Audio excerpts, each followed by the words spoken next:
बात है 24 मई 2016 की। सेमीफाइनल का बड़ा मुकाबला royal Challengers Bangalore versus Gujarat Lions के मध्य खेला गया। इस मैच में हमें देखने को मिला एबी डिविलियर्स नाम का तूफान। एबी डिविलियर्स ने बताया क्यों उन्हें एलियन डिविलियर्स कहा जाता है और कैसे एक हारे हुए मैच को जितवाया जाता है।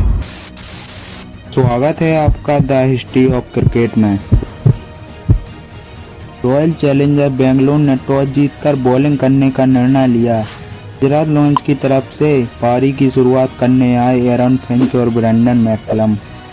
पारी का दूसरा ओवर लेकर आए इकबाल अब्दुल्ला ने पहले ब्रेंडन मैकलम को चलता किया और फिर एरन फिंच को पवेलियन का रास्ता दिखाया। 2 ओवर समाप्त होने के बाद गुजरात लायंस अपने दोनों सलामी बल्लेबाजों को महज 7 रनों पर खो चुकी थी। 6 ओवर का खेल समाप्त होते होते गुजरात लायंस अपने कप्तान सुरेश रैना का विकेट भी गंवा बैठती है।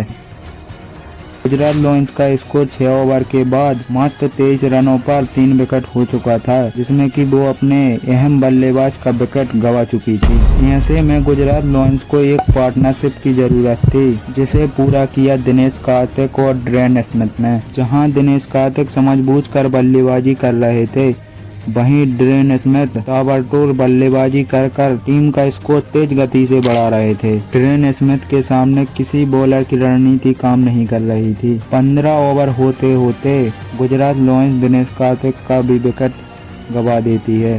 15 ओवर के बाद गुजरात लायंस का स्कोर 104 रन पर 4 विकेट था। वहीं ड्रेन स्मिथ मात्र 38 गेंदें खेलकर 66 रन पर बल्लेबाजी कर रहे थे। दिनेश कार्तिक के 26 रन, ड्रेन स्मिथ के 73 रन और लास्ट में एकलव्य द्विवेदी के 9 गेंदों में 19 रन की पारी की बदौलत गुजरात लायंस 20 ओवर के बाद 158 रनों तक पहुंच गई।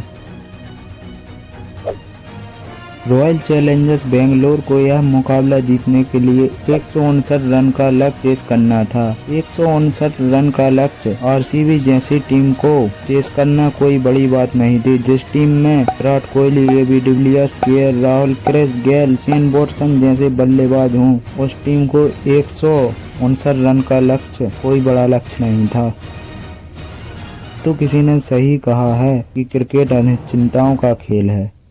रॉयल चैलेंजर्स बेंगलोर की तरफ से सलामी बल्लेबाजी करने आए विराट कोहली और क्रिस गेल। विराट कोहली जो इस सीजन की 14 पारियों में 900 प्लस रन बना चुके थे, जिसमें 4 शतक और 6 अर्धशतक शामिल थे। विराट कोहली का बल्ला इस पूरे सीजन में आग उगल रहा था। गुजरात लायंस की तरफ से पारी का दूसरा ओवर लेकर आए धवल कुलकर्णी की गेंद पर विराट कोहली एक बड़ा शॉट लगाने के प्रयास में बल्ले का अंदरूनी किनारा लगकर सीधे स्टंप में जा लगी और पारी के दूसरे ही ओवर में आरसीबी अपने कप्तान किंग कोहली का विकेट गंवा चुकी थी। परंतु ये कहानी अभी खत्म नहीं हुई थी। पारी का चौथा ओवर लेकर आए धवल कुलकर्णी ने पहले क्रिस गेल को चलता किया और उसी ओवर में केएल राहुल का भी विकेट ले गए।